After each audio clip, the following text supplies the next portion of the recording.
Alléluia.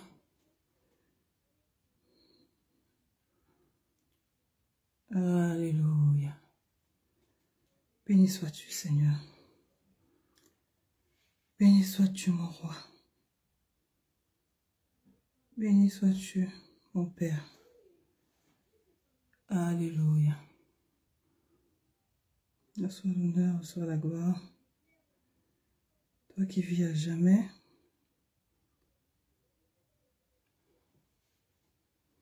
Alléluia.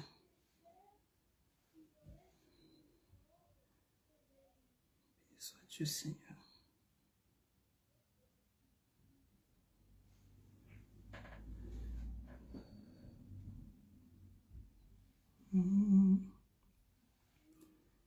Jésus, Jésus, Jésus, tu es élevé au-dessus de tout. Oh Jésus, Jésus, Jésus, tu es élevé au-dessus de tout. Alléluia. Jésus, Jésus, Jésus, tu es élevé au-dessus de tout.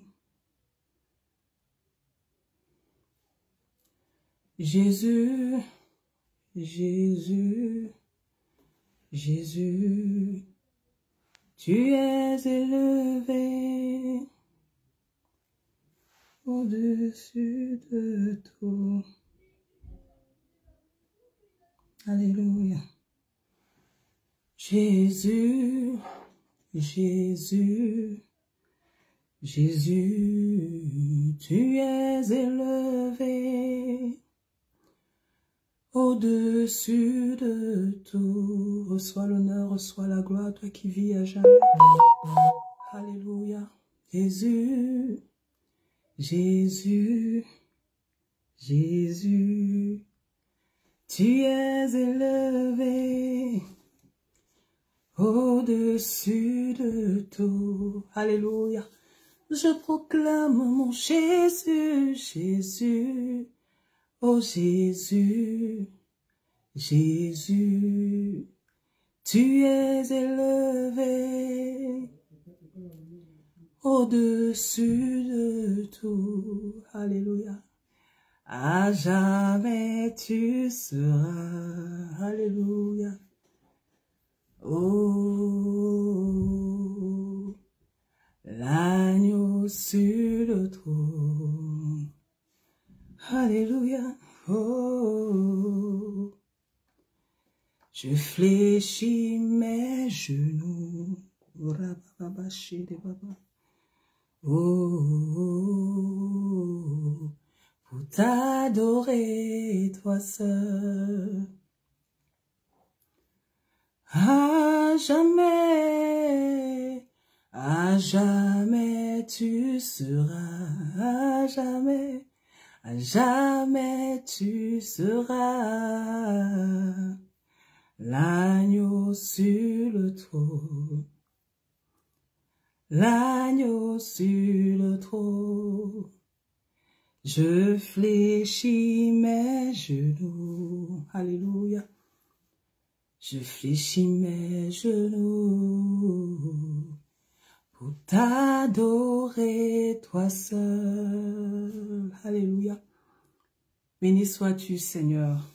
Béni sois-tu, toi qui vis à jamais, toi qui es assis dans les lieux élevés. Nous te glorifions. Alléluia. Shalom, shalom, shalom. Shalom à toi qui es là. Shalom à tous ceux qui sont là en ce moment et toutes celles qui vont arriver au fur et à mesure. Nous allons commencer notre direct. Alléluia, le rendez-vous était pour 21h30. Nous allons commencer et tu auras la possibilité Les autres, celles qui arriveront auront la possibilité de resuivre, n'est-ce pas, en différé, mais nous allons respecter notre temps. Nous sommes là pour maximum 1 heure de temps. Alléluia. Alors, bienvenue à ce temps de partage entre femmes. Je suis Mariam Dokayo, pour ceux qui ne me connaissent pas, celles qui ne me connaissent pas. C'est vraiment un temps entre femmes et je te souhaite la bienvenue à ce temps de partage. Alléluia, ça fait, voilà, on a parcouru l'année ensemble par la grâce de Dieu depuis le mois de janvier. On a essayé de faire mensuellement, mois après mois. Et c'est vrai qu'on a eu un break entre février et mars, mais depuis le mois d'avril, on a pu avoir nos rencontres chaque mois sans nous arrêter par la grâce de Dieu. Et nous sommes à la fin d'année, nous sommes à l'avant-dernière rencontre de l'année 2023. Alléluia. Alors, sans plus tarder, nous allons déjà remettre les moments entre les mains du Seigneur. Alors, je vais prier. Alléluia. Seigneur, je te bénis. De temps comme ceci, Seigneur, c'est toi qui le permet. Alors, je veux te dire merci, Seigneur. Merci pour moi qui suis là. Merci parce que je suis en santé. Merci parce que j'ai le privilège de pouvoir parler de ta part. Je te dis merci, Seigneur. Merci pour la sœur, la femme qui suivra cette vidéo pendant ces moments et même après, Père. Oh Seigneur, je prie Saint-Esprit, afin que toi-même tu enseignes, toi-même tu édifies, toi-même, Seigneur, tu transformes les vies. Père, je prie pour qu'après ces moments, chaque femme sorte de ces moments, après avoir suivi, Seigneur Dieu, avec quelque chose de plus, avec une vie, Seigneur, transformée dans le nom de Jésus. Père, je viens te remettre ces moments. Prends le contrôle de ces moments, remplis-moi de toi, Seigneur, et que toute la gloire te revienne. Dans le nom de Jésus, j'ai prié. Amen, amen, amen. Shalom, shalom encore. Nous allons commencer, donc nous sommes dans les moments entre femmes, simplement entre femmes. Le thème de ce soir, c'est femmes et si on parlait des enfants. Alléluia. Femmes et si on parlait des enfants. Pourquoi les enfants ce soir? Depuis le mois de janvier, on a parlé que du mari. On n'a parlé que du mari, qu'est-ce que la Bible dit, quelle est la place de la femme, qu'est-ce que le Seigneur attend de la femme. Mais aujourd'hui, n'est-ce pas, le Seigneur m'a mis à cœur de parler des enfants et tu vas comprendre pourquoi. Je vais t'inviter à prendre ta Bible. Nous allons lire ensemble dans le livre de Tite, au chapitre 2, le verset 3. Tu vas prendre ta Bible, on va lire le livre, nous allons lire Tite, chapitre 2, verset 3. Je lis la parole de Dieu. Dit que les femmes âgées doivent aussi avoir l'extérieur qui convient à la sainteté, n'être ni médisantes, ni adonnées au vin, qu'elles doivent donner de bonnes instructions. Pourquoi? Dans le but d'apprendre aux jeunes femmes à aimer leur mari et leurs enfants. Alléluia. Donc les femmes âgées, elles doivent donner de bonnes instructions aux jeunes femmes dans le but d'apprendre aux jeunes femmes à aimer leur mari et à aimer leurs enfants. Jusqu'ici, comme je disais, nous avons parlé de comment on fait pour aimer le mari, mais on se rend compte que l'instruction que le Seigneur donne ici à travers Paul à Tite, c'est que lorsqu'on enseigne les femmes, il faut enseigner les femmes à aimer leur mari et à aimer leurs enfants. Alléluia. Jusqu'ici, le Seigneur m'a fait la grâce de pouvoir enseigner sur comment aimer son mari, comment aimer son futur mari si on est fiancé. Alléluia. Je tiens encore à préciser que ce sont des moments entre femmes ouverts à toutes les femmes. Ce sont des moments qui sont ouverts aux femmes célibataires comme aux femmes mariées.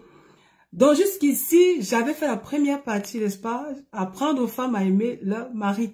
Et le Seigneur m'a dit, c'est pas complet. Nous sommes à la fin de l'année, on tend à la fin de l'année, c'est notre avant-dernière réunion. Le Seigneur m'a dit, tu ne peux pas arrêter sans prendre le temps d'enseigner aux femmes à aimer leurs enfants, à aimer aussi leurs enfants. Alléluia. Donc le Seigneur t'interpelle aujourd'hui. Oui, il faut aimer ton mari, mais il faut aussi aimer tes enfants. Alléluia. Pas seulement aimer le mari parce qu'on ne veut pas le perdre, pas seulement aimer ton futur mari si tu n'es pas marié parce que tu ne veux pas le perdre, mais aimer aussi tes enfants. Alléluia. Il ne faut pas que tu n'aies Dieu que pour ton mari. Il ne faut pas que tu n'aies Dieu que pour ton futur mari. Il ne faut pas que tu sois préoccupé à qu'est-ce qu'il va manger. Il doit manger de bonnes choses pendant que tes enfants prennent des sandwichs. Il ne faut pas que tu sois que préoccupé comment il va se vêtir. Il faut qu'il soit beau pendant que tes enfants sont mal vêtus. Non, il ne faut pas que tu sois préoccupé que par ton mari, tu lui accordes tout ton temps, tu prends du temps avec lui, mais tes enfants, tu ne leur accordes pas du temps. Non. Le Seigneur dit, demande à une femme d'aimer son mari, mais aussi d'aimer ses enfants. Et on a vu la dernière fois que l'amour va au-delà des paroles, l'amour va au-delà de l'affectif, n'est-ce pas? On a vu, à travers la parole de Dieu d'ailleurs, 1 Jean 3, verset 18, 1 Jean 3, verset 18, qui disait, « Petits enfants, n'aimons pas avec des paroles, mais aimons avec de beaux discours, n'aimons pas avec des paroles et avec de beaux discours, mais avec des actes. » Donc on a vu qu'aimer, c'est, n'est-ce pas, aimer, c'est pas qu'avec des paroles. Lorsqu'on aime, on aime aussi avec des actes. On a vu que l'amour, c'est au-delà des sentiments, c'est au-delà des belles paroles. L'amour, c'est avec des actes. Et la dernière fois, parlant des maris, donc on a vu qu'il faut aimer les maris avec les actes. Aujourd'hui, nous parlons des enfants, c'est pareil. Donc si tu dis que tu aimes ton enfant, j'ai envie de dire, où sont les actes? Si tu dis que tu aimes tes enfants, j'ai envie de te dire, mais montre-nous les actes, alléluia. Si tu aimes ton enfant, montre-nous les actes. Peut-être tu vas dire, oh, moi j'aime mes enfants, je leur donne parfois des câlins, je les prends parfois dans mes bras. Oui, c'est très bien. Vraiment, c'est super. Et oui, les enfants ont besoin d'être pris dans les bras. Les enfants ont besoin qu'on leur manifeste de l'amour par la tendresse, et le mari aussi. Et toi-même aussi, tu as besoin de ça, n'est-ce pas? Mais ce que je voulais dire, ce n'est pas que ça. Alléluia, c'est aussi plus que ça. Oui, il a donné de la tendresse, mais les émotions avec des actes. Il y a des actes. Alléluia. Donc, comme je disais tout à l'heure, j'ai envie de dire à une femme aujourd'hui qui a déjà des enfants, et peut-être à une femme qui aura des enfants, si tu prétends tes enfants, si tu prétends aimer tes enfants, alors prouve-le, montre-nous sont les actes. Si tu les aimes, qu'est-ce que tu fais pour les faire éviter l'enfer? Je pense que tu es d'accord avec moi. Le plus grand amour qu'on peut avoir pour quelqu'un, c'est vraiment l'aider à ne pas rater le ciel. Donc si tu aimes tes enfants, ta préoccupation doit être celle-ci. Il ne faut pas qu'ils ratent le ciel. Alléluia, ce sont tes premiers disciples, ce sont nos premiers disciples. Donc si tu aimes tes enfants, tu dois tout faire pour qu'ils aient au ciel. C'est le meilleur amour qu'on puisse avoir pour ses enfants. Alors quels sont les actes? Qu'est-ce que tu mets en place pour que tes enfants ne ratent pas le ciel? Alléluia. Donc si tu aimes tes enfants, je peux encore ajouter, si tu aimes tes enfants, qu'est-ce que tu fais pour leur avenir, pour leur vie professionnelle? Quel est le temps que tu investis? Qu'est-ce que tu mets en place pour les aider à avoir un avenir sûr, n'est-ce pas? Pour qu'ils puissent accomplir les projets de Dieu pour eux. Qu'est-ce que tu fais? Alléluia. Ou bien tu es cette femme, ou bien tu seras cette femme qui n'est jamais là, qui dit qu'elle aime ses enfants, elle est là à 5 heures du matin, elle sort de la maison à 5 heures du matin, en partant, elle fait un câlin à l'enfant, elle fait bisous et pas. Elle revient, elle fait bisous. Bon, elle va peut-être dire que bon, moi, mes parents ne me faisaient pas bisous. Moi, vraiment, je vais aimer mes enfants différemment. Je vais faire plus, je vais donner des bisous. Oui, j'ai dit les bisous, les câlins, c'est bon, mais ce n'est pas suffisant. Alors, est-ce que tu seras cette femme qui va se lever à 5 heures, va donner un câlin, elle va aller travailler, elle va rentrer à 22 heures quand les enfants dorment. Le matin, elle se réveille, donne encore des câlins, elle part, elle disparaît, elle revient à 22 heures. Samedi, quand elle est là, elle va à l'église. Elle va enseigner les femmes ou bien elle va faire quel service à l'église toute la journée. Les enfants restent à la maison, bien dans les activités. Le dimanche, elle est encore à l'église. Et finalement, elle n'a jamais du temps avec ses enfants. Est-ce que tu veux être cette femme-là, mais tu vas prétendre aimer tes enfants?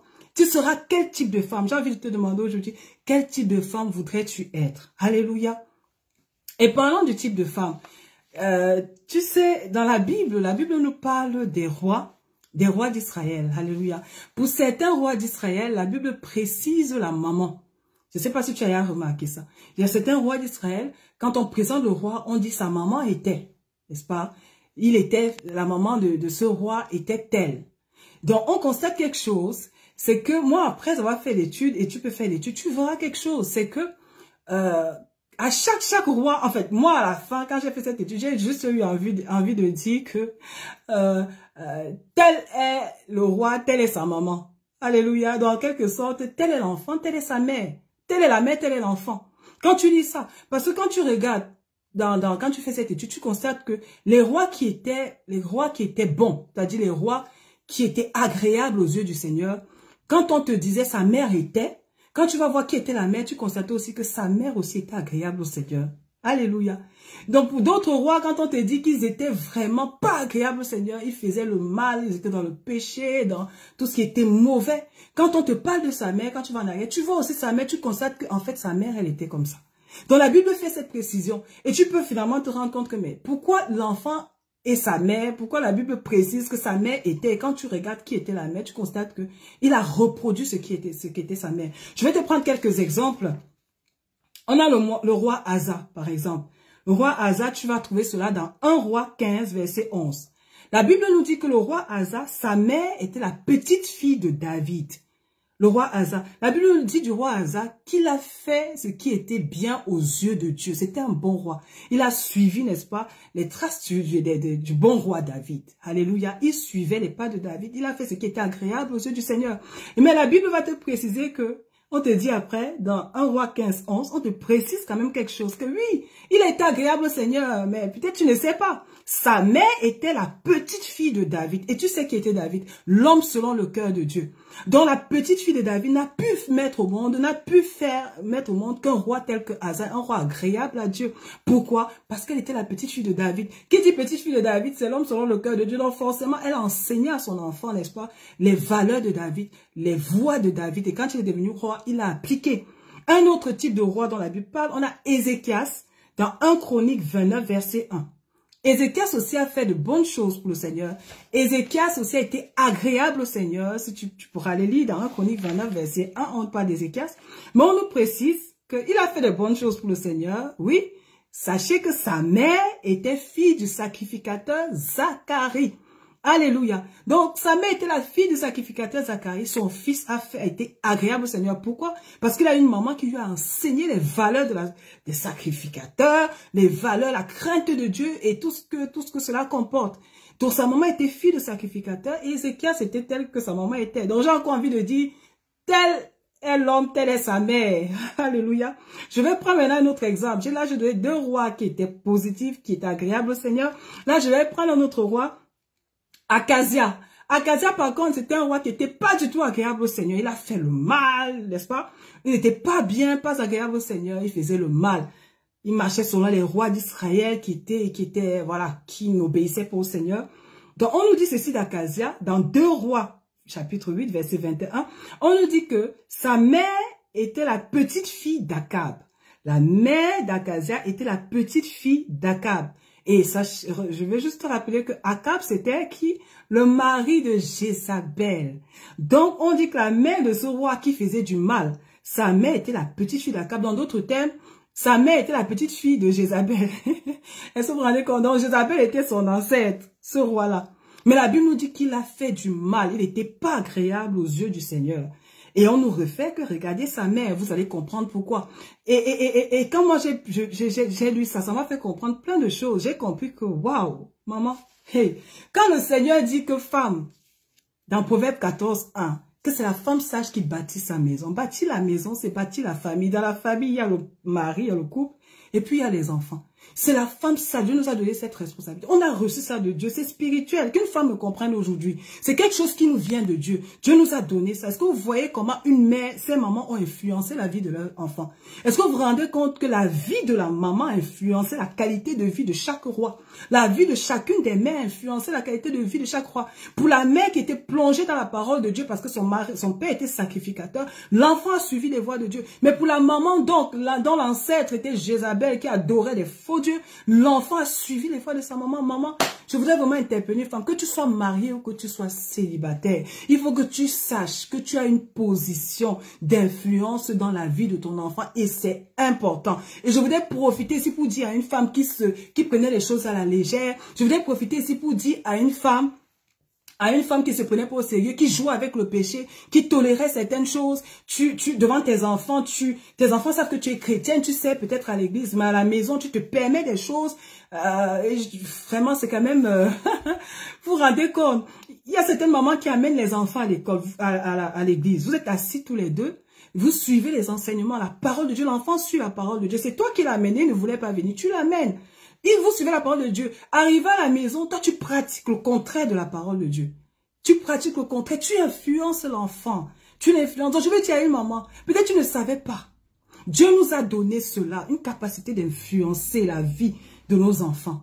Alléluia. Quand on voit ces rois, on comprend qu'on a un rôle à jouer. Donc, si tu veux que ton enfant, parfois on désire avoir un enfant qui craint Dieu, parfois on désire que nos enfants soient des serviteurs de Dieu, même s'ils ne sont pas pasteurs, mais toute femme aimerait bien, toute femme chrétienne bien sûr, aimerait bien avoir un enfant chrétien qui craint Dieu et tout ça. Mais pourquoi ton enfant craint Dieu, maman? C'est d'abord toi. Tu as vu tout à l'heure avec les rois qu'on a vus. Ces rois-là ont manifesté le caractère de leur mère. Ces rois-là ont mené la vie de leur mère. Donc, si tu veux avoir un enfant qui craint Dieu, il faut commencer par craindre Dieu. L'enfant va reproduire qui tu es. Alléluia. On le dit souvent, n'est-ce pas? Un manguier ne va pas donner des pommes. Un cerisier ne donnera pas des tomates. Alléluia. Donc, si tu veux avoir un enfant qui craint Dieu, maman, commence toi-même par craindre Dieu. Commence toi-même par te prendre au sérieux. Commence toi-même par avoir une rigueur dans le péché, avec le péché. Commence toi-même par te soumettre et tu verras que cela va que ton enfant va manifester cette nature que tu as. Alléluia. C'était une parenthèse. Je reviens sur ce que je disais.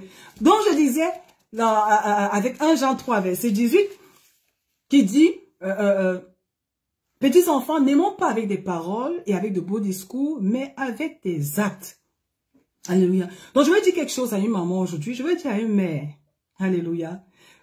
Comme tout à l'heure, je disais, il y a des mamans qui disent qui aiment dire, j'aime mon enfant, j'aime mon enfant, j'aime mon enfant. Tu aimes ton enfant, mais tu ne lui accordes jamais du temps. Alléluia. Aujourd'hui, maman, je vais parler du temps.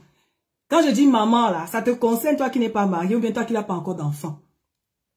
Sache que si tu aimes ton enfant, je vais m'adresser à une femme. Si tu aimes ton enfant, il faut lui accorder du temps. Je vais prendre simplement, nous sommes chrétiens, nous aimons le Seigneur. Oui, quand on aime le Seigneur, on obéit à sa parole. Mais quand on aime aussi le Seigneur, on passe du temps avec lui, n'est-ce pas? Quand quelqu'un aime le Seigneur, elle va s'enfermer dans sa chambre, elle chante, elle adore, elle prend du temps elle passe du temps avec le Seigneur. Quand on aime le Seigneur, on veut pas qu'on nous embête dans les moments d'adoration, on ferme la porte. Ça, c'est le temps du Seigneur. Parce qu'on aime le Seigneur, on passe du temps avec le Seigneur. Ben, c'est pareil avec les enfants. Pareil qu'avec le mari, quand on aime son mari, on veut passer du temps ensemble dans l'intimité. C'est pareil avec les enfants. Et comme je disais, le verset de base, c'est Tite 2, verset 3. La Bible dit qu'il faut enseigner, il faut apprendre aux jeunes femmes à aimer leur mari et aussi à aimer leurs enfants. Donc la femme qui aime passer du temps avec son mari, faudrait aussi qu'elle sache que Dieu s'attend à ce qu'elle passe du temps avec ses enfants. Donc je dis vraiment, l'interpellation, c'est de dire à une femme, si tu veux aimer tes enfants, il faut leur accorder du temps. Il faut leur accorder du temps. Et quand je parle du temps, c'est de manière physique. C'est pas téléphonique, c'est de manière physique, autant que cela dépend de toi. Et si jamais ça ne dépend pas de toi, si voilà, vous êtes dans une situation où tu es séparé de tes enfants, je m'adresse aux mamans qui ont déjà des enfants, alors dans ce cas, il faut prier le Seigneur pour restaurer cette situation, pour que tu puisses être à nouveau avec tes enfants. Parce que le plus important, c'est de leur accorder du temps. Si tu aimes tes enfants, donne-leur de ton temps, physiquement. Alléluia. Donc, je vais dire encore quelque chose. Je vais faire une déclaration. Une mère doit comprendre ce soir qu'elle doit être là pour ses enfants, physiquement. Je répète, une maman doit comprendre qu'elle doit être là de manière quotidienne pour ses enfants. Et je vais aller plus loin. Je vais dire, une mère doit comprendre qu'elle doit être présente pour ses enfants lorsqu'ils n'ont pas encore atteint l'âge de la raison. Une mère doit être présente tous les jours pour ses enfants qui n'ont pas encore atteint l'âge de la raison. Je répète, une maman, elle doit s'arranger à être présente dans la vie de ses enfants lorsqu'ils n'ont pas encore atteint l'âge de la raison.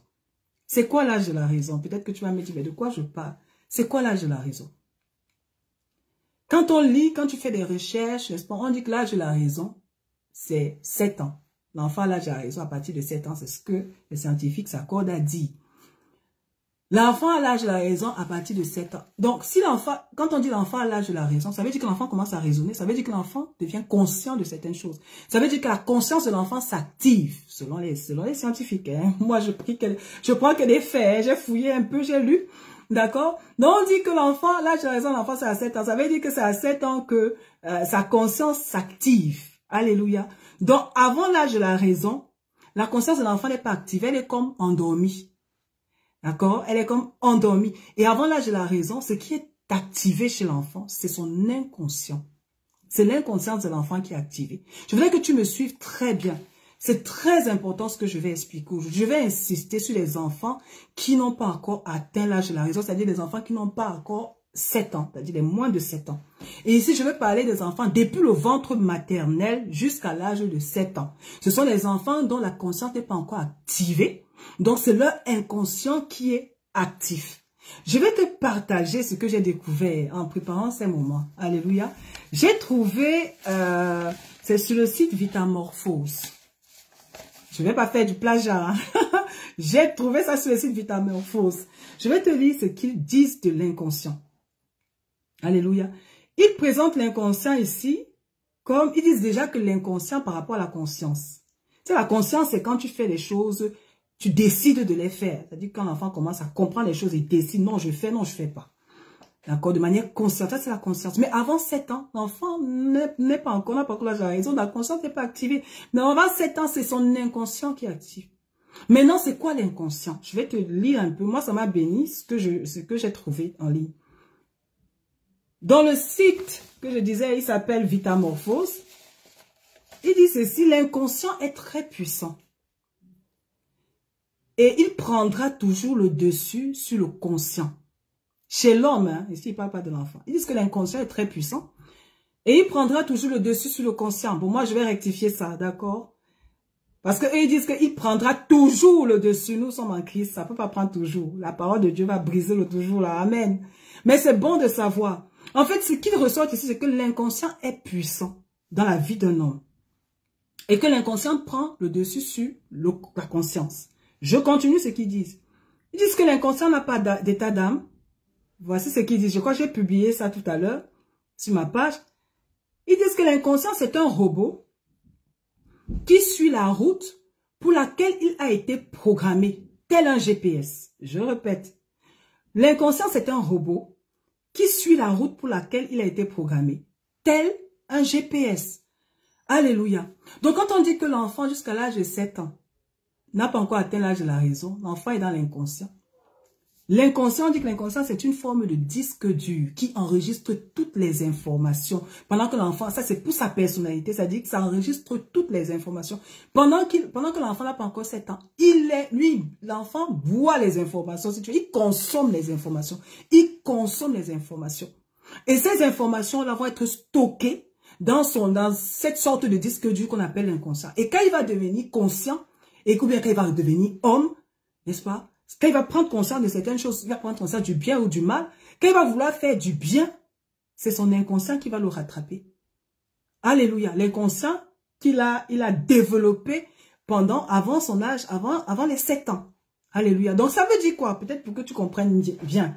Ça veut simplement dire quelque chose. Là, on nous fait comprendre que l'inconscient, quand on devient adulte, finit par prendre le dessus sur la conscience. Donc ça veut dire quoi? Si l'enfant emmagasine avant ses 7 ans, toutes les choses qui vont venir prendre le dessus, après sur la conscience.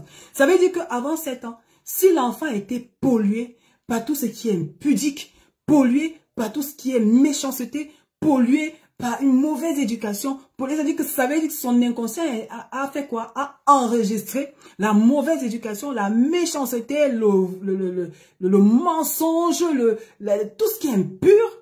Donc, si l'inconscient de l'enfant a emmagasiné tout ça, ce qu'on a en train de nous dire, c'est qu'à l'âge adulte, même quand il va rencontrer Jésus, même quand il va aller à l'église, on va dire, ça c'est mauvais. Il va dire, non, je ne fais plus ça. Mais quand il va vouloir ne pas faire ça, on dit que souvent, il croise son inconscient qui a reçu notre éducation, qui vient prendre le dessus. Bon, je ne vais pas m'attarder dessus parce que c'est tout un enseignement, juste pour que tu comprennes là où je vais arriver. Bref, ce que je veux dire, parce que je m'adresse ici aux mamans. C'est-à-dire qu'avant 7 ans, une maman chrétienne qui veut que demain son enfant soit un homme de Dieu, qui veut que demain son enfant soit simplement un serviteur de Dieu, même s'il n'est pas pasteur, qui veut quand même avoir un enfant qui craint Dieu demain. Ça se passe avant ses 7 ans. Le meilleur moyen, le meilleur moment, c'est avant ses 7 ans. Avant ses 7 ans, l'enfant c'est son inconscient qu'on éduque, son inconscient qu'on remplit. Et cet inconscient-là, demain, va prendre le dessus sur la conscience. Je vais prendre un exemple. Je pense même que cet exemple, je l'ai trouvé toujours sur ce site. Ils vont prendre un exemple pour expliquer. Ils disent par exemple que quelqu'un qui est addict à la cigarette. Par exemple, cette personne-là, elle a été habituée à fumer. Maintenant, elle veut arrêter. Là, sa conscience lui demande d'arrêter la cigarette parce que c'est pas bon pour la santé. Ça, c'est un exemple. Donc, la personne prend la décision d'arrêter la cigarette parce que c'est pas bon pour la santé. Ça, c'est sa conscience qui le dit. Mais quand il prend la décision, il n'y arrive pas. Pourquoi? Parce que son inconscient le rattrape.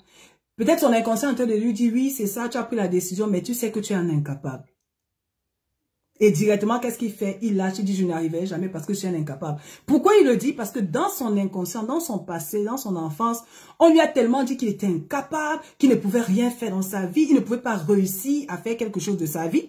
Donc, quand il prend la décision, je vais arrêter la cigarette, après, ça le rattrape pour dire, tu vas arrêter quoi? Tu ne pourras jamais. Tu sais que tu es un incapable.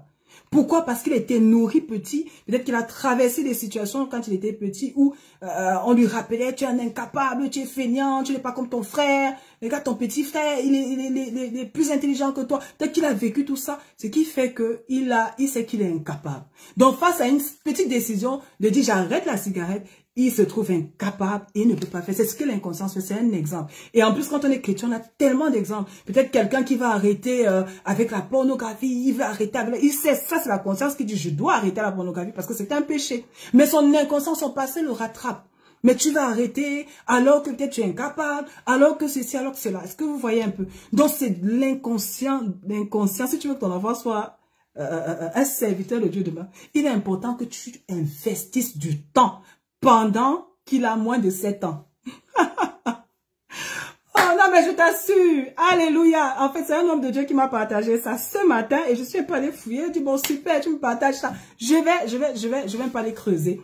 Et je viens partager ça à une maman aujourd'hui. Donc, maman, toi qui m'écoutes, si tu n'as pas encore d'enfant et que tu es célibataire, sache que avant les 7 ans de l'enfant, c'est important. Investis.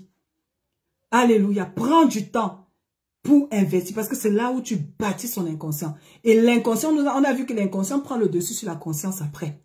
C'est pour ça que tu as souvent des personnes où même avec la prière, ils ont du mal à s'en sortir, ils manquent de confiance en eux. Pourquoi? À cause de tout ce qu'ils ont emmagasiné dans leur conscience pendant ce temps-là. Donc je vais m'arrêter là parlant de l'inconscient parce que c'est tellement vaste. Alléluia. Alors ce que je veux simplement qu'une femme comprenne, c'est que si tu veux faire de ton enfant un serviteur de Dieu demain, si tu veux que ton enfant soit un serviteur de Dieu demain, alors il faut que tu investisses du temps au quotidien, de manière physique. Surtout avant ces 7 ans, comme je disais. Et quand je dis avant ces 7 ans, c'est depuis le ventre. Alléluia. C'est depuis le ventre que ça se passe. Il y a une femme qui n'est pas encore mariée. Si tu n'es pas encore mariée et que tu m'écoutes, oh, bénis le Seigneur. Moi, je n'ai pas eu tous ces enseignements avant. Alléluia. Ben, si tu es marié, c'est pas grave. C'est pas trop tard. Hein? Si tu as déjà eu les enfants comme moi, c'est pas trop tard. Mais je voudrais vraiment qu'une femme qui n'a pas encore d'enfants, ou bien une femme mariée qui aura d'autres enfants, que tu saches aujourd'hui que s'il y a des femmes aussi qui ont des enfants de moins de 7 ans, c'est le meilleur moment pour façonner le serviteur de Dieu qui sera demain. Investis du temps, ça marche. Même les scientifiques s'accordent à dire que tout ce que c'est à ce moment-là que l'enfant prend, qui sera demain. Parce que quand on est adulte, c'est l'inconscient qui prend le dessus. Ça, c'est physiquement, bien sûr, parce qu'après, avec Christ, les choses se renversent. Donc, je voulais dire à une femme ce soir, maman, si tu veux que ton enfant soit un serviteur de Dieu demain, investis du temps. Passe du temps avec ton enfant. Ne laisse pas ton enfant devant la télé, tu es au téléphone. Ne laisse pas ton enfant entre les mains de la nounou, tu acceptes un travail qui te fait voyager 6 mois à l'étranger. Ne laisse pas tes enfants entre les mains de quelqu'un qui ne connaît pas le Seigneur parce que tu poursuis une carrière qui va te faire 2 ans à l'étranger ou bien 2 ans quelque part loin de ton enfant. C'est la meilleure, tant que ça dépend de toi. Avant les 7 ans de l'enfant, investis du temps sur ton enfant. Ça ne veut pas dire qu'après les 7 ans, il n'y a rien à faire. Je veux en venir, mais j'ai vraiment à cœur d'insister qu'une femme comprenne qu'avant les 7 ans. Et je veux vraiment encourager une femme. Alléluia. Parce que c'est la période où les enfants se programment. Si vous voulez, c'est la période où on programme les enfants. Alléluia. Je me rappelle un peu d'une situation. Je connais un enfant qui n'était pas désiré. Il n'était pas désiré pendant la grossesse. Donc, pendant la grossesse, la maman, quand l'enfant n'est pas désiré, c'était même pas un enfant qui est né en mariage. Dans le mariage, en fait, c'est que la maman n'était pas préparée à avoir un deuxième bébé. Et pendant qu'elle était là, elle se plaignait avec le bébé dans le ventre. Ouais, comment je vais faire? On n'a même pas d'argent, les plaintes, les plaintes. Enfin, l'enfant s'y est arrivé. Donc, pendant toute la grossesse, elle parlait comme ça. Quand l'enfant va naître en grandissant, elle va constater quelque chose. Que l'enfant à la maison, avec ses autres frères, même qui sont nés après lui, il se comporte à la maison comme s'il ne fait pas partie de cette famille. Il est toujours à l'écart. Donc, elle va constater que mes enfants s'y fait toujours comme s'il n'est pas... Il ne fait pas partie de mes enfants, il se met toujours à l'écart. Qu'est-ce qui se passe? elle va constater que l'enfant est renfermé. Il ne s'exprime pas. Il est constamment dans son coin. Et c'est un enfant que dès qu'on le provoque, il explose. Il est toujours en colère, prêt à se mettre en colère. Et par la grâce de Dieu, le Seigneur va pouvoir lui expliquer. Elle va comprendre. Le Seigneur va lui dire non. Quand l'enfant était dans le ventre, il a emmagasiné. Son inconscient a emmagasiné tes pleurs. Son inconscient a emmagasiné quand tu pleurais, que tu ne voulais pas l'enfant. Son inconscient a emmagasiné qu'il était ton malheur. Parce que c'est ce que tu faisais comprendre qu'il vient. Hein, c'est un malheur. L'inconscient a tout emmagasiné qu'il n'était pas désiré. Ce qui fait que l'enfant, après, il se comporte comme ça. Il est en train de grandir. Il se comporte comme s'il n'est pas de la famille. Et le Seigneur a attiré son attention et directement, elle et son mari, ils ont mis en place certaines choses pour pouvoir restaurer cela, en commençant par des paroles. Et on va voir ça tout à l'heure si on a le temps. Il faut que je suive mon temps. Hein? Alléluia. En mettant en place certaines choses, par les paroles, la proclamation, elle a rassuré l'enfant de leur amour constamment, ce qui fait que voilà, les choses se sont améliorées et l'enfant a commencé à changer. Pourquoi? Parce que dans le ventre, de manière inconsciente, l'enfant a magasiné toutes ces informations ces informations qui ont voulu transformer sa personnalité. Alléluia. Donc, maman, si tu nous rejoins ce soir, nous sommes en train de parler des enfants et nous, on avait parlé de l'inconscience. On dit qu'avant 7 ans, les mamans qui ont les enfants avant 7 ans, c'est le moment d'investir. Quand on dit investir, c'est le moment où il faut investir la parole de Dieu. Investir. C'est-à-dire que ces enfants-là, il faut les faire baigner dans la parole de Dieu. Si tu veux que ces enfants soient des serviteurs de Dieu demain, quand ils n'ont pas encore 7 ans, c'est le meilleur moyen. Ça commence dans le ventre. Tu as l'enfant dans le ventre, tu parles. On a compris aujourd'hui avec la science que c'est à ce moment que leur inconscient emmagasine. Donc, quand l'enfant est dans le ventre, tu parles la parole de Dieu. Tu lis la Bible à haute voix. Tu le fais baigner dans la parole de Dieu. Tu adores pendant que tu es enceinte. Quand l'enfant naît, tu l'amènes à l'église. Tu le fais baigner dans la parole de Dieu. Tu lui parles. Tu lui enseignes la parole. Prends du temps. Parle avec l'enfant. Parle de la parole de Dieu. Fais-le connaître les lois de ton Dieu. Il est en train d'emmagasiner. Parfois, même tu as l'impression qu'il comprend. Même à 2 ans. Même quand l'enfant a 2 ans, il ne te comprend pas. Parle. Dis que la parole de Dieu dit ça. Chante les louanges avec lui. Lis la parole de Dieu avec lui. Son inconscient, on a vu avec la science que son inconscient était d'emmagasiner. Et puis, même il y a un verset biblique qui parle de ça. On va le lire. Alléluia. Proverbe 22, verset 6. Proverbe 22, verset 6 dit ceci. Proverbe 22, verset 6 dit, instruis l'enfant selon la voie qu'il doit suivre. Et quand il sera vieux, il ne s'en détournera pas. Donc, ce que les scientifiques disaient tout à l'heure, c'est pas le mensonge. Hein? C'est la vérité parce que la Bible le dit. Instruis l'enfant selon la voie qu'il doit suivre. Si tu veux qu'il soit chrétien, instruis-le selon cette voie. La Bible dit, instruis l'enfant selon la voie qu'il doit suivre. Et quand il sera vieux, il ne s'en détournera pas. C'est la Bible qui dit ça. La parole de Dieu est la vérité. Donc, si une femme veut avoir, tu aimerais bien que tes enfants craignent Dieu. Si tu ne veux pas avoir des enfants qui vont te fatiguer à 16 ans, fatiguer à 20 ans, qui vont même t'abandonner, vont plus jamais revenir chez toi, qui vont abandonner la foi, abandonner ton Dieu, si tu ne veux pas, c'est maintenant qu'il faut investir. Investir la parole de Dieu. Investir, investir, investir. Et moi, je disais quelque chose. L'inconscient aussi, quand on a vu avec les mamans des rois, on a vu que chaque roi manifestait qui était sa mère, pour celles qui viennent de nous rejoindre. Donc, il faut savoir que ton comportement, ton enfant copie ton comportement. Tel tu es, tel sera ton enfant. Peut-être tu ne le savais pas. Sauf s'il y a un papa qui peut-être craint Dieu à côté et qui s'investit sur ses enfants. Mais si papa n'est pas vraiment à côté et que c'est toi qui es là, ton enfant sera comme tu es. Ça veut dire qu'aujourd'hui, maman, si tu n'es pas sérieuse avec Dieu, si tu as un pied dehors, un pied dedans, tu es en train de fabriquer un enfant qui aura un pied dehors, un pied dedans. Je ne sais pas si une maman comprend. Si tu es une femme qui ne craint pas, qui craint Dieu à moitié, c'est-à-dire qu'un coup tu crains Dieu, mais tu tolères quand même ceci. Un coup tu crains Dieu, tu tolères autre chose. Tu es une femme, tu as un enfant, tu sais que l'impudicité n'est pas bien. Peut-être tu sors avec un homme quand même qui n'est pas ton mari, ou bref. Tu fais un pied dedans, tu vas à l'église avec l'enfant, l'enfant voit bien que tu vas à l'église, tu lui montres, va à l'église, mais en même temps, tu lui montres aussi le péché. L'enfant sera comme toi. Toi, maman, si tu veux que l'enfant, n'est-ce pas, soit un enfant qui craint Dieu, commence par craindre Dieu toi-même. Alléluia. Donc là, tout à l'heure, je parlais de l'importance du fait de prendre conscience que l'inconscient de l'enfant, agit sur son devenir demain. Et que parce qu'on sait aujourd'hui que l'inconscient de l'enfant emmagasine tout, et c'est ça qui va influencer sa vie demain. Alors, investissons du temps, Investissons du temps dans la parole de Dieu, enseignons nos enfants, dans notre comportement aussi, parce que notre enfant, il est un peu comme en train de scanner, n'est-ce pas, de scanner ce que nous sommes aujourd'hui pour le devenir demain. Alléluia. Je vais lire une deuxième chose que que Vitamorphose disait. Vitamorphose, c'est le site, c'est un site où j'ai trouvé, n'est-ce pas, cette précision sur l'inconscient. Donc, ils vont donner une image de l'inconscient. Ils disent ceci.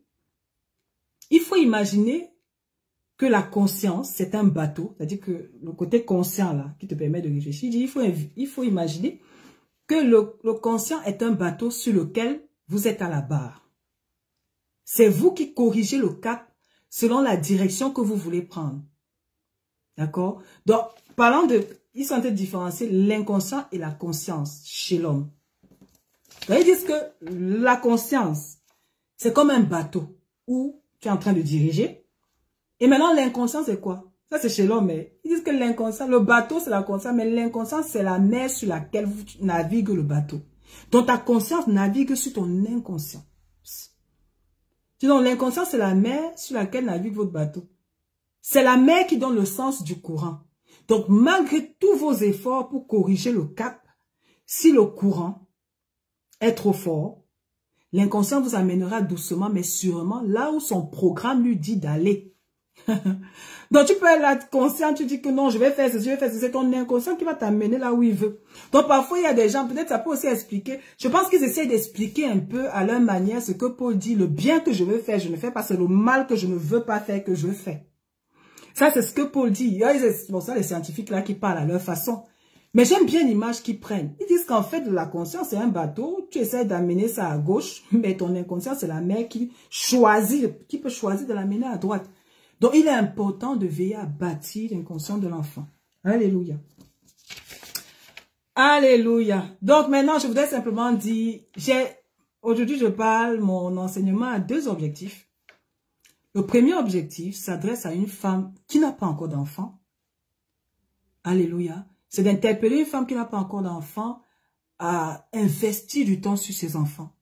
Et il est important qu'une femme qui n'a pas d'enfant sache que ses enfants, demain, vont refléter ce qu'elle aura investi. C'est comme si elle sème ce qu'elle aura investi dans leur enfance. Donc, si tu veux que tes enfants, si tu n'as pas encore d'enfants, si tu vas avoir des enfants qui craignent Dieu demain, il faut investir du temps. Il faut prendre du temps pour enseigner tes enfants. Il faut prendre du temps pour leur partager la parole. Il faut prendre du temps pour leur communiquer tes valeurs. Il faut toi-même être un exemple vivant de rigueur. Tu ne joues pas avec le péché parce que c'est le moment où ils emmagasinent et demain, ça va revenir. Comme la parole de Dieu disait tout à l'heure, instruis l'enfant selon la voie qu'il doit suivre. Quand il sera vieux, il ne s'en détournera pas. Donc, le premier objectif, c'est de dire à une femme qui n'a pas encore d'enfant que quand tu auras les enfants dès le ventre, commence déjà à parler la parole de Dieu, à proclamer la parole de Dieu, à imposer les mains, même à prier, à louer pendant qu'il est dans le ventre. Et quand l'enfant sort, tu investis du temps, tu ne l'abandonnes pas entre les mains de quelqu'un d'autre qui va aller inculquer d'autres valeurs. Et après demain, quand l'enfant manifeste autre chose que Christ, tu es étonné. Non, l'enfant va manifester ce que la nounou lui a transmis. L'enfant va manifester ce que celui qui passait plus de temps avec lui l'a transmis. Alléluia. Alors maman, si tu aimes ton enfant, passe du temps avec tes enfants. Et quand je dis passer du temps, c'est pas seulement être à la maison, non. Tu es là, tu t'assures avec l'enfant, tu parles avec l'enfant. Donc, premier objectif, la femme qui n'a pas encore d'enfant, c'est que tu puisses comprendre que tu peux faire de tes enfants des serviteurs de Dieu, mais pour cela, il faut investir du temps. Et le deuxième objectif s'adresse à une femme qui a déjà des enfants, qui ont peut-être dépassé les 7 ans. Ce que je peux dire à ces femmes-là, c'est que avec Jésus, la bonne nouvelle, c'est qu'avec Jésus, on peut reprogrammer l'inconscient. On peut reprogrammer les enfants. Alléluia. Que Dieu te bénisse. Alors, je vais finir avec ça. J'espère que tu as été béni. Alléluia. Donc, je vais finir avec ça. J'ai énoncé quelques points qui peuvent nous aider à programmer nos enfants. Comment programmer nos enfants? Alléluia. Comment tu peux faire programmer ton enfant? Puisqu'on disait qu'il faut programmer avec les conscients, n'est-ce pas? Donc, comment tu peux faire pour programmer ton enfant? Le programmer pour qu'il soit demain serviteur de Dieu. Le programmer ton enfant pour qu'il puisse manifester Christ. Programmer ton enfant pour qu'il ne soit pas comme le roi Akazia qui était, n'est-ce pas, qui manifestait la nature de Jézabel. Non, programmer ton enfant pour qu'il manifeste la nature de Christ comme Ézéchias, comme Asa, comme roi Josaphat. Donc, programmer ton enfant. Comment faire pour programmer son enfant pour son avenir demain? Alléluia, je vais donner quelques points pour t'aider dans cela. Donc, même si tes enfants ont dépassé l'âge, les 7 ans, ce n'est pas trop tard. Tu peux reprogrammer l'enfant. Même si tu n'as pas été là, comme moi, je n'étais pas là, je comprenais pas toutes ces choses que je comprends aujourd'hui. Donc, pour certains de mes enfants qui sont ados, je n'ai pas pu appliquer ça, mais ce n'est pas trop tard. Si tu es comme moi, ce n'est pas trop tard. Tu peux reprogrammer ces choses avec Jésus. Alléluia. Il était déjà important de comprendre ces choses et d'en être conscient. Donc, ce que je vais déjà dire en premier pour programmer nos enfants, je vais d'abord parler de l'importance du nom. Je vais voir combien de minutes il me reste. J'ai une dizaine de minutes, une quinzaine de minutes qui me restent. On va aller vite. Donc, première chose, je ne peux pas tout dire aujourd'hui, alléluia. En moins d'une heure, parler des enfants, c'est vaste. Donc, par la grâce de Dieu, je pense que je vais apporter ce qui est nécessaire. Donc, première chose pour programmer son enfant, il est important de parler de l'importance du nom de l'enfant. Alléluia. Le nom de l'enfant est très important. Peut-être qu'on n'a pas le temps de tout lire, mais sache que le nom de l'enfant, tu peux le voir quand le Seigneur annonçait qu'un enfant allait arriver. Le Seigneur annonce que l'enfant va arriver et il donne le nom. Et quand le Seigneur donne le nom de l'enfant, ça donne directement la destinée de l'enfant, ce à quoi Dieu l'a appelé. Tu le sais, quand le Seigneur dit Jésus à Marie, tu l'appelleras Jésus parce que c'est lui qui sauvera son peuple. Donc quand tu vas voir la signification du nom, le nom va dans ce sens. Ou bien encore Samson, tu l'appelleras Samson parce que c'est lui qui commencera à délivrer son peuple. Samson veut dire petit soleil pour dire un type de Christ qui vient délivrer. Donc il dit tu l'appelleras Samson. C'est quand Dieu donne le nom qu'on a aussi la direction de l'enfant. Alléluia. Donc avec ces quelques exemples que j'ai pris selon la parole de Dieu, quand le Seigneur donnait un nom, il donnait aussi l'orientation. Donc ce qu'une femme doit comprendre, c'est de faire très attention au nom de l'enfant. Très souvent, on donne le nom pour peut-être parce que le nom il est mignon, surtout les prénoms. On prend un prénom, oh, c'est beau, je donne. Non. Avant de donner le prénom, il faut déjà savoir c'est quoi la signification. Et même avant de savoir c'est quoi la signification, maman, avant de donner le nom, dès que tu apprends que tu es enceinte, avant de donner le nom à l'enfant, va dans la présence de Dieu pour dire Seigneur, pardon, Seigneur, tu as dit à Marie, tu allais lui donner un enfant. Moi, j'ai un enfant dans le ventre. À Marie, tu as dit, tu allais donner un enfant. Tu lui as donné le nom de l'enfant. Et le nom qui montrait la destinée. Seigneur, révèle-moi le nom de l'enfant qui va aussi révéler sa destinée. Dieu y parle. Alléluia. Dieu m'a parlé pour chaque nom de mes enfants et je t'encourage à le faire. Peut-être que tu as des difficultés à écouter la voix de Dieu. Prends du temps dans la parole de Dieu. On n'a pas le temps de parler de l'écoute. Tu peux m'écrire en inbox par Messenger si tu veux que je te donne que je t'aide, que je ne sais pas si je pourrais faire un enseignement, voilà, je vais au moins t'aider à t'améliorer dans ton écoute de Dieu, mais c'est important pour une femme d'améliorer son écoute de Dieu. Je vais peut-être insister, maman, si tu veux te marier, avoir des enfants, réussir dans ton mariage, il est important que tu développes ton écoute de Dieu, parce que dans le mariage, c'est l'écoute de Dieu. Dans quelle école ton enfant va aller, c'est l'écoute de Dieu. Dans quelle filière il va faire, c'est l'écoute de Dieu. Parce que Dieu t'a donné cet enfant, ce n'est pas ta propriété. C'est un serviteur de Dieu. Dieu t'a juste confié son serviteur. Quand Dieu l'a envoyé sur la terre, il avait déjà une destinée pour lui. Dieu l'a envoyé en mission sur la terre. Il passe seulement chez toi, comme Jésus est passé chez Marie. Alléluia. Donc, c'est pas à toi de lui donner une autre orientation. Non, va chercher le Seigneur pour être sûr que tu fais rentrer l'enfant là où Dieu voulait qu'il entre. Donc, il faut développer ton écoute de Dieu, pardon, pour pouvoir saisir. Donc, ce que je vais encourager une femme à faire, c'est premièrement le nom de l'enfant. Quand tu as l'enfant, quand l'enfant arrive, prends le temps de la présence de Dieu, Seigneur, quel est le nom? Quel est son nom? Et quand Dieu va te donner le nom, il va aussi te dire, voilà ce qu'il a appelé à faire. Alléluia. Donc, on ne donne pas les noms pour faire plaisir, parce que je vais faire plaisir quand même à mes parents, je donne le nom de mon père, je donne le nom de ma mère. Non, on ne fait pas ça. Parce que le nom révèle. Le nom est comme prophétique sur la vie de l'enfant. Le nom de l'enfant révèle qui il sera demain. On dit Jésus sauvera. Samson, soleil pour sauver. Donc, voilà, le nom révèle. Donc, quand tu prends juste un nom, en fait, c'est comme si tu es en train de prophétiser sur sa vie que voilà ce que tu seras. Si tu prends un nom qui veut, par exemple, dire bandit en langue, mais le nom veut dire bandit, tu es en train de dire que ton enfant sera un bandit. Est-ce qu'une maman comprend? Donc, je vais peut-être aller vite. Donc, premièrement, le nom de l'enfant, très important. Là, je suis en train de parler de comment faire pour programmer nos enfants. Il y a d'abord le nom, dès le départ. Quand il est dans le ventre, choisis le nom. Et après, je vais préciser quelque chose. Ce n'est pas grave si l'enfant est né, tu ne savais pas ces choses. ce n'est pas grave. Si ton enfant a déjà un nom négatif, par exemple, c'est pas grave. Alors, repars dans la présence de Dieu pour dire, Seigneur, à l'époque, je n'avais pas cette connaissance, j'ai juste donné un nom comme ça, mais Seigneur, révèle-moi quel est le nom. Révèle-moi quel est son appel. Et quand le Seigneur va te donner son appel, commence à parler comme ça. Change même le petit, donne-lui même un petit nom. Si Dieu te dit, par exemple, que ce sera un enfant, peut-être que ton enfant va délivrer, va travailler dans la délivrance. Tu peux commencer à l'appeler champion, par exemple. C'est-à-dire, tu dois commencer à donner un petit nom que tu l'appelles juste pour commencer à proclamer cela dans sa vie. Et on va parler tout à l'heure. Et en proclamant, l'enfant intègre. On parle encore d'inconscient. Ça rentre en lui et il marche. Son inconscient enregistre que c'est un champion. Alléluia. Donc, si c'est négatif, tu peux, va dans la présence de Dieu, tu prends l'appel, Dieu te révèle l'appel et tu commences à parler cela dans la vie de l'enfant. Et si Dieu ne t'a, si tu n'as pas encore développé l'écoute et que c'est pas encore très clair, c'est toujours pas grave. Tu peux encore, si tu n'as pas pu écouter, alors vois ce que la Bible dit que ton enfant est. Déjà, la Bible dit que vos enfants seront appelés fils de Dieu. Donc, tu proclames bien sur ton enfant que tu es fils de Dieu. Même s'il est comment, tu dis que tu es un fils de Dieu. Même si son nom veut dire, je sais pas, fils de Satan. Tu dis, tu es fils de Dieu. Tu vois déjà dans la Bible, tu proclames ce que la Bible dit déjà qu'il est. Tu es héritier, mon fils. Tu es héritier de Christ. Tu es la tête et non la queue. C'est déjà ce que la Bible dit. En attendant que Dieu te révèle vraiment quel est son appel. Même pas en attendant, hein, il faut toujours proclamer tout ce que la Bible dit sur nos enfants. En plus de l'appel de l'enfant, il va manifester cela. Alléluia. Peut-être pour préciser encore cette partie, c'est un peu comme, comme un bébé. Quand un bébé vient de naître, quand on l'appelle, par exemple, l'enfant s'appelle Paul.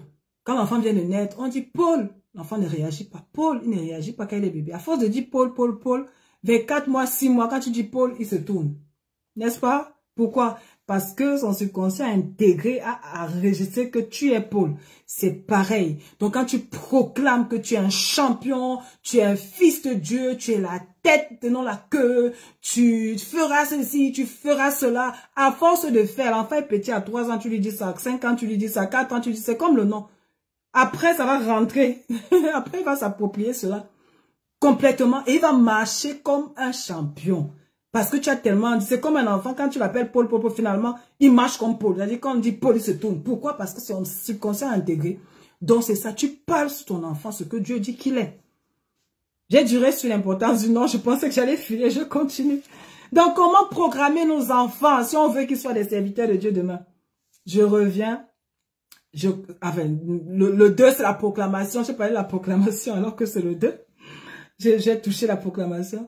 Alléluia. Donc, comme je disais, effectivement, je dis là-dessus, répète-lui son appel. Voilà. Répète-lui dans la proclamation son appel.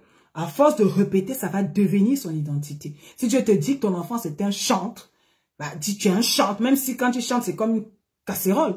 Tu es un chantre. Tu vois, Denamwana, tu seras une sorte de Denamwana au masculin. Tu dis ça à l'enfant. Tu lui fais rentrer, tu lui fais rentrer, tu lui fais rentrer. À un moment, il va commencer à parler, chante. Il va même vouloir faire de la musique. Pourquoi? Tu vas voir qu'avec 10 ans, il va vouloir faire de la musique. Parce que tu l'as tellement dit ça. Alléluia.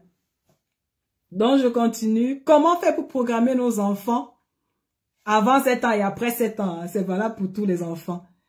Je reviens au 3, ce que je disais au départ. Il faut accorder du temps aux enfants. Il faut leur accorder du temps. Moi, je faisais pas ça avant. Hein. Oh, avant, j'avais la flemme pour m'asseoir et enseigner les enfants. C'était difficile. Mais le Seigneur m'a amené ici en France et il a permis que je passe un moment sans travailler. Et ça m'a permis de prendre le temps tous les matins avant que les enfants ne partent à l'école. J'ai fait ça peut-être pendant 3 ans, non-stop.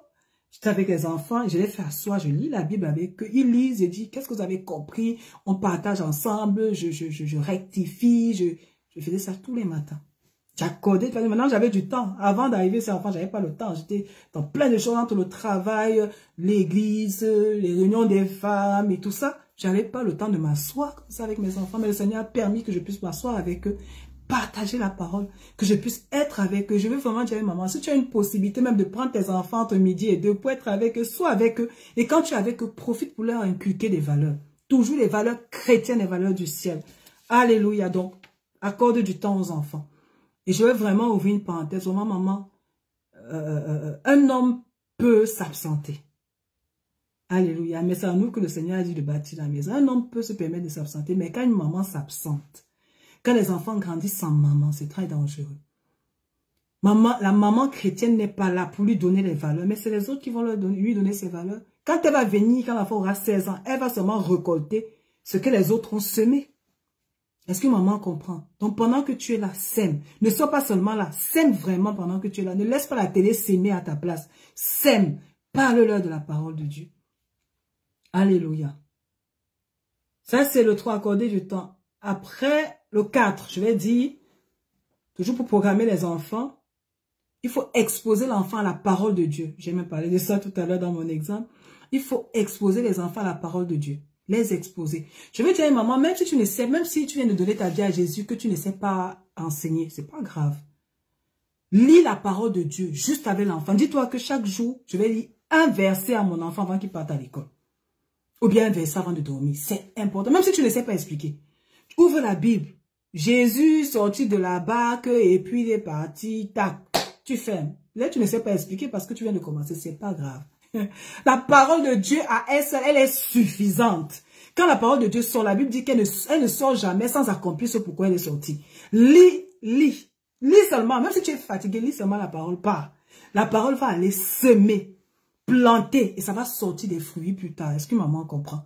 Investis. Je veux parler à une maman. Si avant tu ne t'asseyais pas pour lire la Bible, assieds-toi, tu lis la Bible à tes enfants. Assieds-toi. Passe du temps avec eux. Et expose à la parole de Dieu. Expose à la parole, pas toi-même qui dis, mais expose aussi à la parole. Les amenant à l'église, c'est important. Hein? Amène tes enfants à l'église, habitue-les à l'église, fais-les asseoir, ils t'écoutent, ils sont exposés à la parole de Dieu. On a été de s'aimer dans leur inconscient, comme je disais. On s'aime dans leur inconscient. Et comme la Bible dit, instruis l'enfant selon la voie qu'il doit suivre. Si tu veux qu'il suive la voie du ciel, instruis-le. Expose-le à la parole. Par toi-même, si tu ne sais pas enseigner, va voir les amis qui savent enseigner. Une fois par mois, même dis enseigner mon enfant. Amène les enfants à l'église. Laisse-les aller à l'école du dimanche. S'il n'y a pas l'école du dimanche, laisse-les s'asseoir à côté de toi. Même s'ils ne comprennent pas ce que le pasteur dit. Tu crois qu'ils ne comprennent pas. Ça rentre. Alléluia. Expose ton enfant à la parole de Dieu. Là, on est toujours sur comment programmer nos enfants à être serviteurs de Dieu demain. J'ai dit, il faut veiller sur le nom. Veiller sur le nom de l'enfant, ne pas lui donner n'importe quel nom. Et s'il a un mauvais nom, changer le nom. On a parlé tout à l'heure. Deuxièmement, j'ai dit, il faut proclamer ce que la Bible dit sur l'enfant et ce que son nom dit, ce que Dieu t'a dit de l'enfant. Qu'est-ce qu'il va faire? Dieu l'appelle à faire quoi? Tu programmes. Troisièmement, j'ai dit, il faut accorder du temps. Il faut fuir le travail, le genre de travail qu'on te donne qui t'empêche d'être avec tes enfants. Il faut te poser les questions. J'ai dit à une maman, si tu cherches le travail et qu'on te propose seulement le travail qui t'éloigne de tes enfants, j'ai du mal à voir Dieu là-dedans. Je vais répéter. Maman, si on te propose seulement le travail qui t'amène à ne même pas avoir 30 minutes pour lire un verset, en tout cas 30 minutes, 5 minutes pour lire un verset avec ton enfant, pose-toi les questions. Je doute que ce soit Dieu. Surtout quand tu as les enfants de moins de 7 ans, comme je disais. Les enfants de moins de 7 ans, il faut maman à côté. Et si ton travail t'amène à aller loin de tes enfants, tu n'as même pas 5 minutes de parole de Dieu avec eux, 5 minutes pour parler avec eux. Pose-toi des questions. Alléluia. Et je vais même rajouter quelque chose. Quand je disais accorder du temps aux enfants, il faut accorder du temps, il faut prendre du temps avec tes enfants aussi pour écouter. Il faut les écouter. Qu'est-ce qu'ils font à l'école? Qu'est-ce qu'on leur dit à l'école? Qu'est-ce qu'ils ont vécu à l'école? C'est ça qui te permet de prier pour eux. C'est ça qui te permet de rectifier les tirs. Et en écoutant les enfants aussi, il faut souvent demander à tes enfants qu'est-ce qu'ils ont fait comme rêve. C'est très important. Même les rêves des enfants, ça peut te... Quand ton enfant te partage ses rêves, ça peut t'indiquer quels sont les combats actuels de sa vie. Les rêves de tes enfants peuvent te permettre d'avoir des directions de prière. L'enfant fait des rêves, je fais des rêves, je me vois toujours ici, je me vois toujours avec grand-mère, je me vois toujours avec tel. Il vient toujours dans mon rêve faire ceci. Ça te permet aussi de prier. Donc, il faut prendre le temps d'écouter les enfants. Ça te permet de rectifier les tirs. Pas seulement les rêves, même ce qu'ils vivent au quotidien. Ensuite, cinquièmement, il faut prier pour son enfant. Je suis toujours dans comment programmer nos enfants pour être des serviteurs de Dieu demain. Il faut prendre du temps pour prier pour son enfant. Je pense que tu connais cette histoire de Salomon, le jugement que Salomon prononce entre ces deux femmes où il y a une femme dont l'enfant est mort, elle est venue changer l'enfant. Alléluia. Et moi, c'est toujours cette image que le Seigneur prend pour m'expliquer la prière de mes enfants. Le Seigneur me dit, si tu ne pries pas, Alléluia. Le diable va venir charger ton enfant qui est vivant. Il va te donner un enfant mort. Tu ne te rendras pas compte comme cette femme. Parce que cette femme, on a changé l'enfant, elle ne s'est même pas rendu compte. Le Seigneur me dit, c'est comme ça, quand on ne prie pas, tu es dans un sommeil spirituel. On prend même l'enfant, tu ne vois pas. Et quand je dis prends l'enfant, je ne parle pas de la mort. Hein. Je vais dire prends ce qui est vivant. Tout ce que Dieu a donné à l'enfant. Vous savez, par plein de choses. Hein. Prendre ses forces, ses grâces, parce que tu ne pries pas. Une maman doit prier pour veiller sur tout ce que Dieu a investi sur son enfant. Alléluia, maman, Dieu t'a choisi. Je vais répéter ce que je disais tout à l'heure. Nos enfants ne nous appartiennent pas. Dieu a choisi ces enfants-là. Nous a choisis en fait pour nous donner ses serviteurs. Jésus n'était pas l'enfant de Joseph. Jésus était Jésus. Mais Dieu a choisi Joseph. Il a donné l'enfant que je te confie mon serviteur entre guillemets. Parce que Jésus était Dieu. Mais je te confie. C'est un peu comme ça. Comme Joseph, on a donné Jésus. C'était pas son enfant. Donne-lui tout ce qu'il faut, tout ce dont il a besoin en tant qu'enfant pour pouvoir accomplir ma volonté demain. C'est ça. Quand nous sommes nous là, Dieu nous a donné nos enfants. Dieu veut qu'on donne tout ce qu'il faut pour que demain il puisse accomplir le plan divin pour eux. Et Dieu compte sur nous, Dieu compte sur toi. Et parmi ces choses, je les ai citées tout à l'heure, il y a les exposer à la parole et tout ça, accorder du temps. Mais il y a aussi la prière. Il faut prier pour contrer l'ennemi, renverser tout ce que le diable fait autour. Prier pour l'enfant. Alléluia. Et je vais peut-être faire une petite pause pour dire à une maman que sache que la prière germe. Ça, c'est un frère qui me l'avait dit, je me dis. Bénis sa vie, un de nos anciens. Ah, moi, j'ai gardé ça. La prière germe. Je veux parler à une maman. Peut-être peut-être tu fais partie de ces mamans à qui on a dit que l'enfant a un problème, un handicap ou une maladie. Je voulais dire à une maman que la prière germe. C'est pas parce que tu pries aujourd'hui, l'enfant ne change pas. Si on dit par exemple qu'il a telle maladie, tel handicap, tu pries, il est toujours dans cet handicap. Ne te fatigue pas de prier. Je veux te dire, comme le frère là m'avait dit, la prière, il y a des prières qui gênent, il y a certaines prières qu'il faut qu'elles gênent. Ça veut dire que tu pries, tu sèmes d'abord la prière, après tu arroses la prière, tu continues à arroser, elle croit, elle prend son temps pour croire. Ça peut faire 1 an, 5 ans, 10 ans, elle prend son temps pour croître. Et quand elle arrive au moment, elle porte du fruit. Ça peut faire même 10 ans. Un enfant, le Seigneur peut, du moins, on peut décréter, on peut te diagnostiquer qu'un enfant a un problème. Tu pries, ça prend du temps. Il sort de là peut-être 10 ans après, 15 ans même après. C'est pas grave, ne t'arrête pas de prier. Ce que je veux dire à une maman, la prière gêne. Donc, prie pour tes enfants. Ne t'arrête pas de prier. Ne écoute pas ce qu'on dit. Dis ce que Dieu a dit. Alléluia. Continue à proclamer ce que Dieu a dit. Alléluia.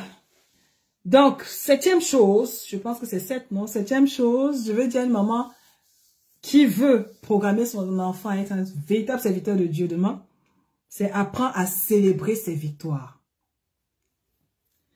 Alléluia. Quand je dis apprendre à célébrer ses victoires, c'est pas quand il a gagné, ouais, les petites victoires.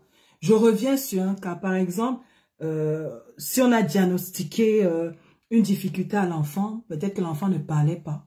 D'accord? L'enfant ne parlait pas, il faisait pas plein de choses. Mais parce que tu pries, tu constates que l'enfant, c'est vrai qu'il parlait pas, mais il ne mangeait pas aussi. Tout seul. Mais tu constates peut-être qu'à un moment, il commence à manger tout seul. D'accord? Même s'il ne parle pas toujours, célèbre déjà Dieu parce qu'il mange tout seul. Est-ce qu'une femme comprend? Une maman doit apprendre à célébrer Dieu pour les petites victoires. Et ça me rappelle un peu l'histoire d'Élie. Quand Élie prie pour la pluie, je ne vais pas lire. Alléluia. Quand Élie prie pour la pluie, il demande à son serviteur, va voir s'il y a un nuage. Son serviteur va regarder 7 fois, il dit, il n'y a pas de nuage. Et finalement, la 7e fois, son serviteur dit, il y a un petit nuage qui a la forme d'une pomme de main. Dès que Élie va entendre petit nuage, la forme, je ne sais pas si tu vois ça, le nuage qui est comme la pomme de main, tout petit.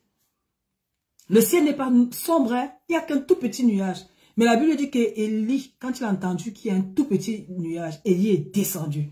Il a couru, il a dit, vas-y, va dire que la pluie arrive. D'accord, le petit nuage qu'Élie a vu lui a donné suffisamment de foi. Il a commencé à proclamer que la pluie arrive. Et on dit qu'au même instant, la pluie est tombée. Du petit nuage, on n'a pas dit que le ciel s'est assombri et après la pluie. Non, petit nuage a fait tomber une grande pluie. Pourquoi? Parce que quelqu'un a célébré le petit nuage. On lui a dit petit nuage, il dit, mais il y a petit nuage, c'est suffisant. C'est suffisant, il a célébré Dieu pour ça, il est descendu, il a dit, la pluie arrive, la pluie est arrivée. Donc je vais dire à une maman, apprends à célébrer les petites victoires. Quand tu pries pour ton enfant, célèbre les petites victoires. Si ton enfant a des difficultés à l'école, prie pour lui, célèbre les petites victoires. S'il a des terribles difficultés, avant il avait 2 de moyenne, si il monte à 6, célèbre déjà les 6, ne regarde pas les 18 de l'autre enfant, célèbre pour le Seigneur pour les 6. Il a progressé ou bien, voilà. Si l'enfant a toujours eu la sous et que tu vois que bon, il est quand même arrivé à 9, est-ce que tu peux célébrer Dieu pour 9 de moyenne? Alléluia. Il n'a pas encore les 19 de son cousin ou bien de son ami de l'école, mais il a progressé. Qu'une femme célèbre le Seigneur pour les petites choses qu'elle voit dans la vie du Seigneur, ça va déclencher les grandes pluies. Alléluia. Si tu célèbres pour 9, Dieu va envoyer 18. Amen.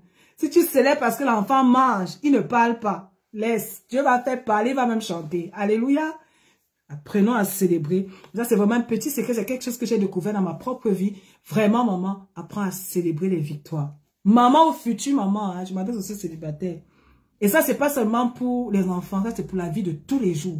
Le Seigneur m'a tellement enseigné ça et j'ai vécu cela.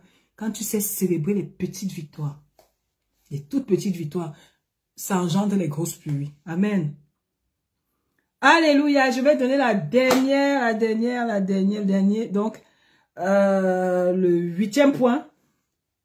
Pour une femme qui veut programmer son enfant à être un serviteur de Dieu, je vais finir avec ça. Sois toi-même, on l'a dit tout à l'heure, sois toi-même un modèle de rigueur et d'obéissance à la parole de Dieu.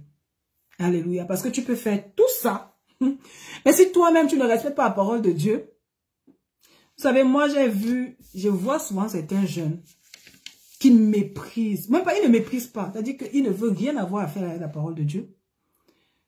Pourquoi? Parce qu'il est même dégoûté par sa mère. Donc, moi, je vous dis, je connais un jeune. Des jeunes même. C'est-à-dire, les jeunes ne veulent même pas aller à l'église.